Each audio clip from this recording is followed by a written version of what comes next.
Council Chat, and my name is Lori Hunt, and I'm your councilwoman. We're in for a treat today. We have two of my really good friends here, Jim Flower, who is the executive director and co-founder of Agape House, and Becky Mitchell, who is the administrative director. So Agape House rebuilds and transforms the lives of homeless families locally. So I'm really excited about this. And the council was able to present them with a proclamation. You want to hold that up, Becky? Because November is Homeless Awareness Month, and so that's what we're going to talk about today, and I'm real happy that they're here. So let's jump into the questions. Well, thank you so much. So I want to compliment you all on your website. It is one of the best websites I've seen in a long time, and since I'm into marketing and that kind of thing, I'm really proud of you. It's a great website. So tell me more about how important it is to Agape House to be recognized locally for Homeless Awareness Month, because I think the other towns here did as well, correct? That's correct. Prescott and Prescott Valley, both mayors gave us a proclamation for Homelessness Awareness Month, and it's important to know this because last year there were over 110 students who were homeless in Prescott and in Prescott Valley. Now if you put the outlanders, Dewey and Chino, that even goes higher.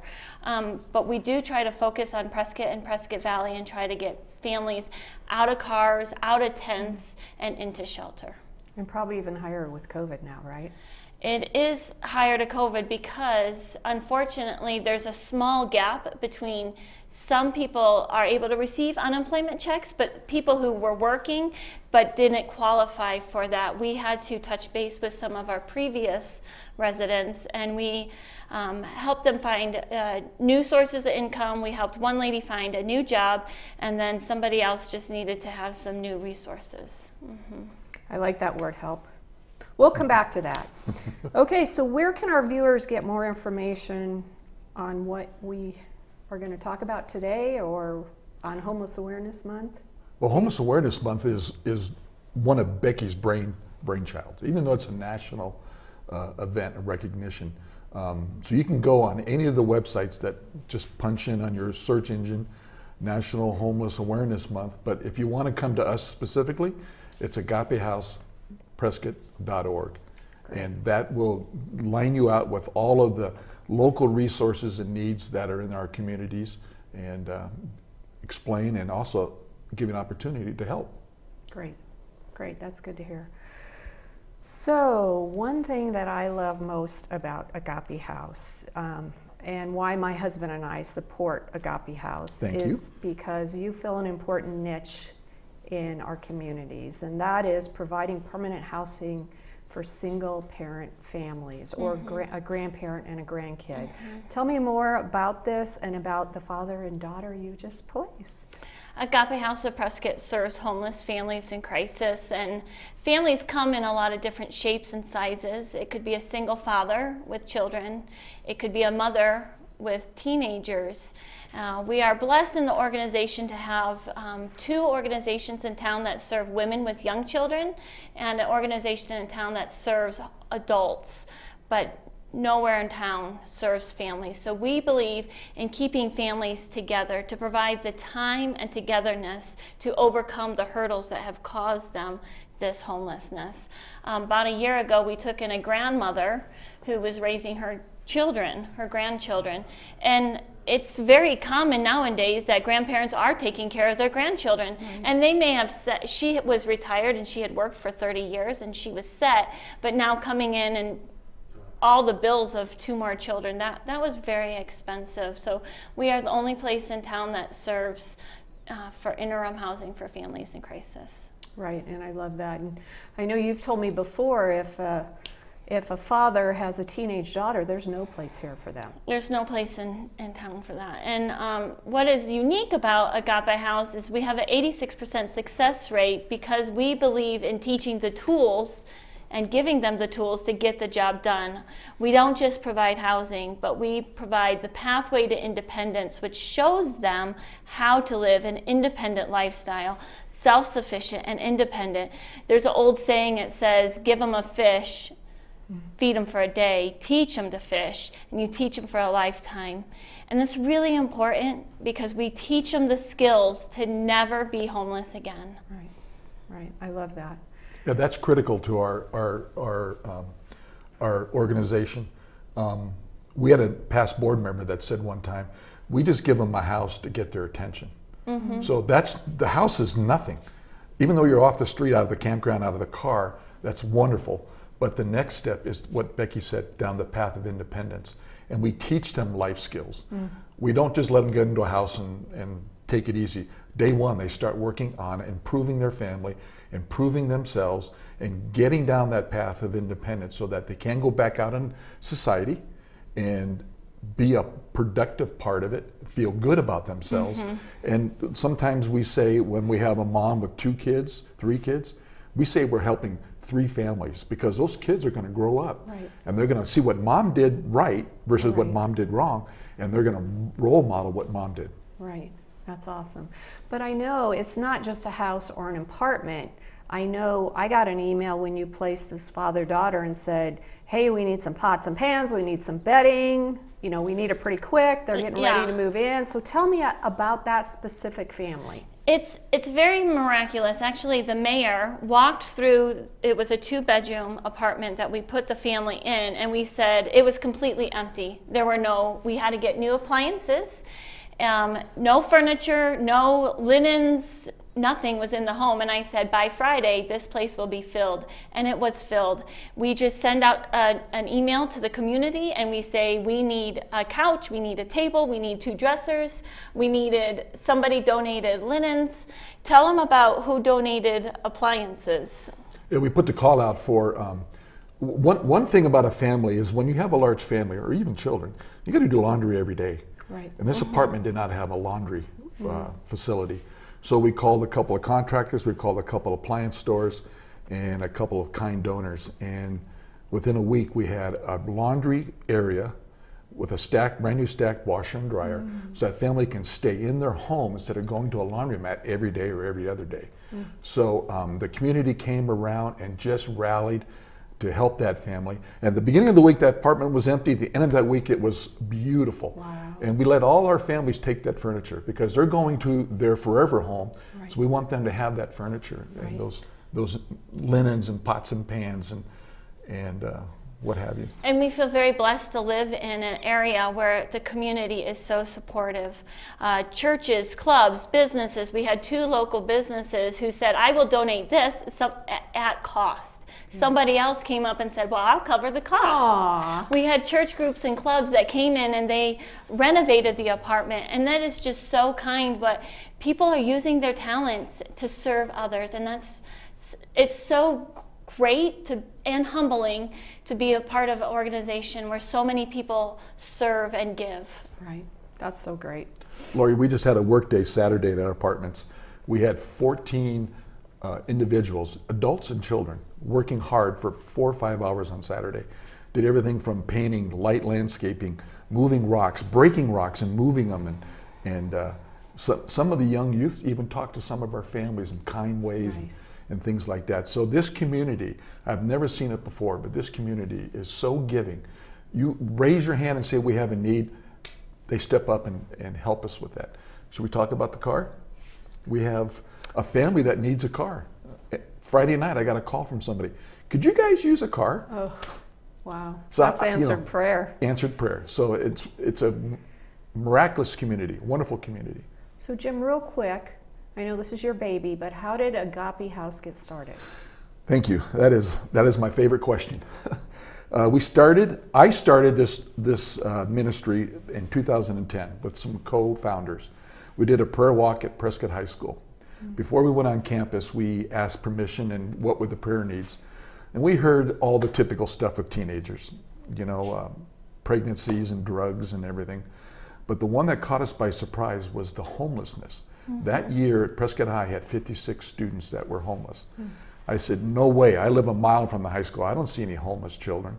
Well, these children, they're stealth because they're trying to live a life. They're in shame, they're embarrassed, they're living in garages, parks, campgrounds, cars. So we said, well, aren't all the shelters taking care of them? as we talked earlier, shelters do not take teenage children, either gender. It's just taboo. So we said we need to do something. And so we formed in 2010. It got incorporated in 2013. And I think we served our first family in 2015, January-ish? January 2015, our first family. So we saw the need from that prayer walk, and a bunch of us said, we got to do something. We got to do something. These kids cannot live in a car. They cannot live in a campground. What kind of life is that when you do your homework in a car and you get dropped off at your school and you haven't taken a shower, you're wearing the same clothes that you had yesterday? Right. What is that for a student? That's not proper. Right. Right. Right. So we have a video, and you're the star of the video, Jim. So let's go ahead and roll the video.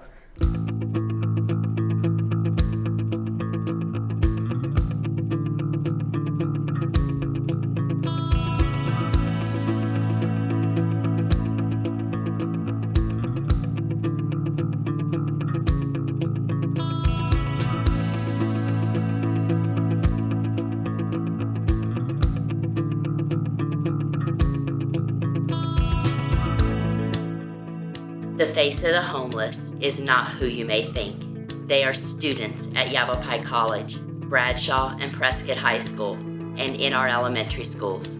The homeless are working at McDonald's, serving you at thrift stores and grocery stores, and on construction sites. They are families living on friends' couches, in the forest, in parking lots, and trying to manage a family while living in a car. At Agape House, our focus is families in crises. As a Christ-based nonprofit, our mission is changing lives of the families who found themselves homeless and living in crises. Families rebuild and transform their lives through love, support, training, prayer, and the security of having a home. Agape House is not a shelter. Families are offered a place to call home, a safe place to raise their family. Our program has an 86% success rate of families living independently 1 year after graduation from Agape House. We are changing the face of homelessness, one family at a time. Let's write a new story. It is through the 4 Steps program, Pathway to Independence, that families break the chains of homelessness to discover self-confidence and the life skills for successful independent living. The path to independence is hard work. The reward to Agape families is a bright, promising future, a lifetime of hope, and new attainable action skills for family members. Hi, my name is Jim Flower. I'm co-founder and director of Agape House of Prescott. What we do is we supply housing for families that have found themselves without a residence. They may be in a campground, in a car, in a garage, backyards. We even found a family that was living underneath a camper shell. We don't just give them a house, but we give them the pathway to independence to break the cycle of homelessness and teach them the life skills that will allow them to be independent. As you can see behind me are 9 mailboxes. These represent our homes. Our families are not in shelters or in dormitories. They each get their own home so they can develop the independence and the life skills that will break that cycle of homelessness. We're sitting here in the courtyard of our 9 apartment neighborhood. As I said earlier, we don't have a shelter or a dormitory. Each family gets their own home. Agape House is compassionate about changing the face of homelessness in the Prescott area. We're committed to bringing hope and peace to families that don't know hope and are full of despair. Together we can bring this hope and peace to these families that are homeless and without a residence. Together we can remarkably change the lives of the homeless people, and together we can change the face of homelessness in the Prescott area. Would you please consider partnering with us to make this change? I cannot believe this is real. Before Agape House, I did not know what I was going to do or where I was going to live. But God has taken care of me and my kids. I truly never dreamed that life could be this good. My family is doing much better than I could ever imagine thanks to Agape House. Thank you for changing the situation of the homeless population in Prescott with your kind, generous support. Without you, we couldn't do it.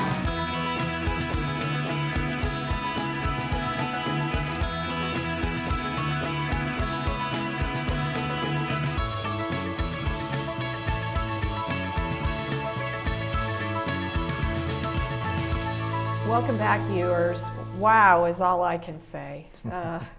It's hard to not have a tear in your eye talking to you guys and watching the video. So Miss Grant Writer Extraordinaire, tell us a little bit more about your success rate and who you serve and that kind of stuff. Well, we serve homeless families in crisis. Our success rate is 86% success rate, and that is determined after we keep a track of our families. So during the COVID season, we called everybody from 2015 and 2016 to kind of see how they were doing. Nice. We feel very grateful to have some foundations that walk beside us and help support us financially. Most of our funding comes from individuals, though. We do appreciate the large foundations, and we do appreciate the Community Development Block Grant, but businesses and individuals and churches and clubs really help support families. We don't raise money, we support families, and housing is expensive. We put families on the pathway to independence. It is a 4-phase program, beginning with stability. They need 30 days to get stable with their basic needs being met: food, housing, take your medicine, and sleep. Then we move into resourcing each individual for personal wellness through mental health and emotional stability. That has got to happen prior to and it gives success to the life skills that we teach them of employment and schooling and budgeting and parenting and relationships. That is vital too, and that's the biggest part of our program, is teaching those life skills.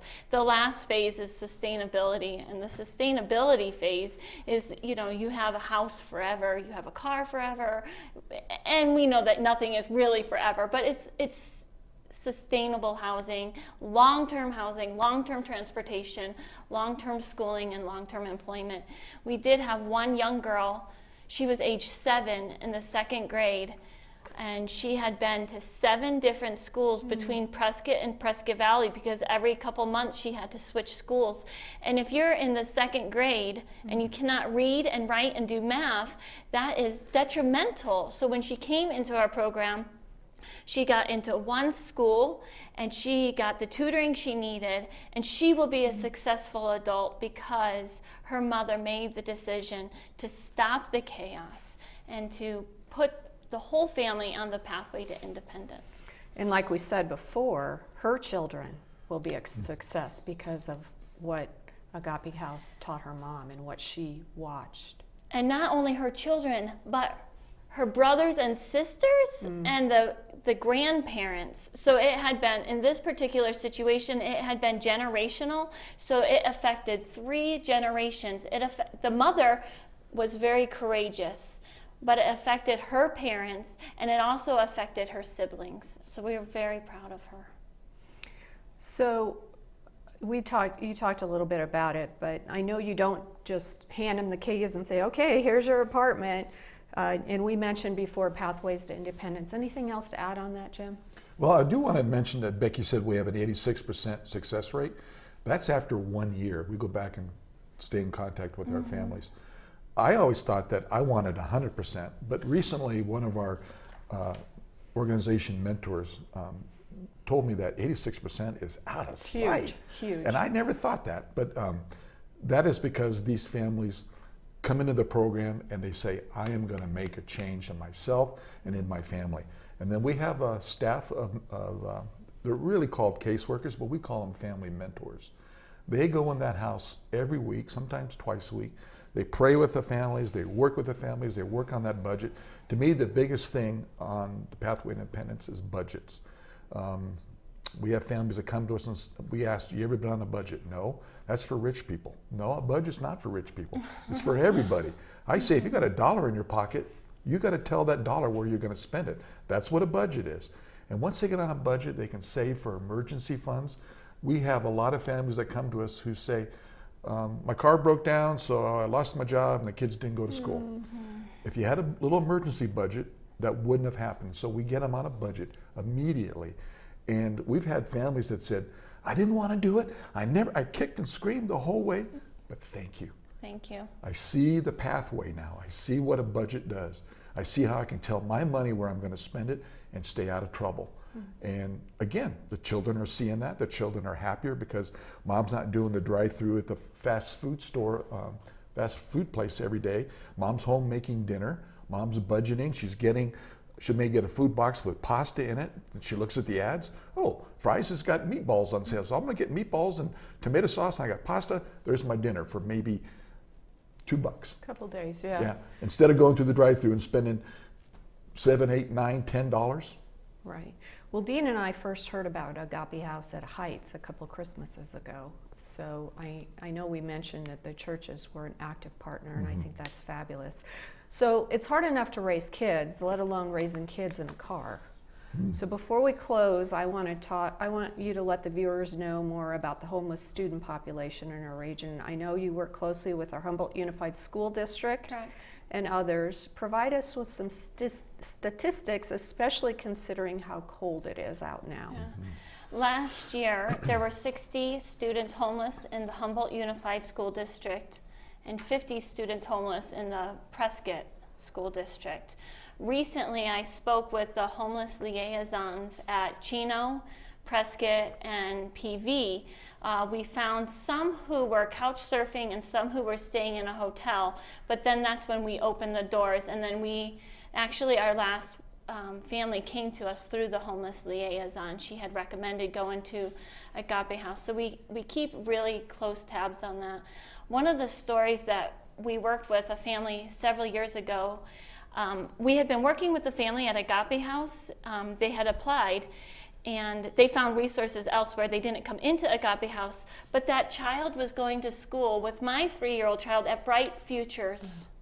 The father was sleeping in a tent. The little boy is sleeping in a tent every morning, disheveled clothing, and the dad is doing the best he can. Come on, honey, let's go to school. And the boy's like wiping sleep from his eyes. His clothes are all messed up. The dad is like doing the best he can to make some sort of appearance so he can go work a construction job.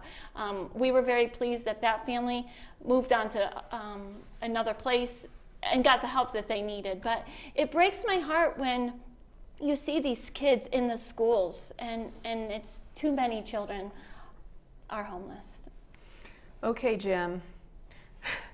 Can you give us a slight preview quickly of when you might be able to provide some, I know we have one home here, some housing in Prescott Valley, and what specifically you would be looking for, how many units, if there was an existing property, if there's a vacant parcel, how big of a parcel are you looking for?